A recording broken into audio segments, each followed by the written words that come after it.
Hello বন্ধুরা, আজকে রান্না করব কাতলা মাছ দিয়ে শিম আলু টমেটো দিয়ে।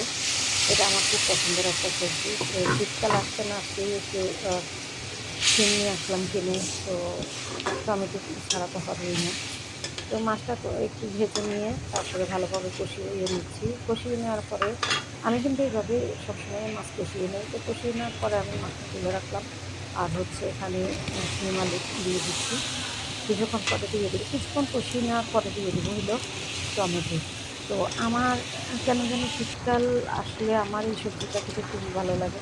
বিশেষ করে আমার আম্মা যখন বেঁচে ছিলেন তখন আমার আম্মার হাতের আমার আম্মা নিজের হাতে গাছ রোপণ করতো, সেই গাছের শিম দিয়ে আম্মা এইভাবে তরকারি রান্না করতেন। এত মজা হতো, মনে হয় যেন সেই স্বাদ এখনও মুখে লেগে আছে। তো যাই হোক, ওইটা তো আর এখন পাওয়া যাবে না, কেননা মা তো অনেক আগে মারা গেছেন। তারপরে গ্রামের কোনো জিনিসই এখন আর পাই না। এখন শহরের থেকে আমাদেরকে যা কিনে খেতে হচ্ছে, এটাই আমাদের জন্য শুকরিয়া, আল্লাহর কাছে শুকরিয়া আদায় করতে হবে।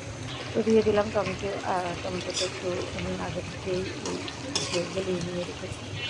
তো এটা যখন রান্না হবে, তো আমি মোটামুটি একটু ঝোল রাখবো, কেননা এই শিম আলু টমেটো দিয়ে যখন আমি কোনো মাছ দিয়ে রান্না করি, একটু ঝোল আমার খুব ভালো লাগে খেতে।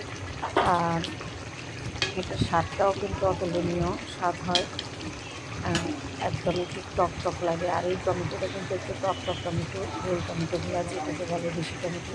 তো ওই টমেটোটা ছিল। তো দেখতে পাচ্ছেন আমার রান্নাটা প্রায় কমপ্লিট। আমি কিন্তু আরেকটু কিছুক্ষণ রেখে তারপরে দিয়ে দেবো ধনিয়া পাতা।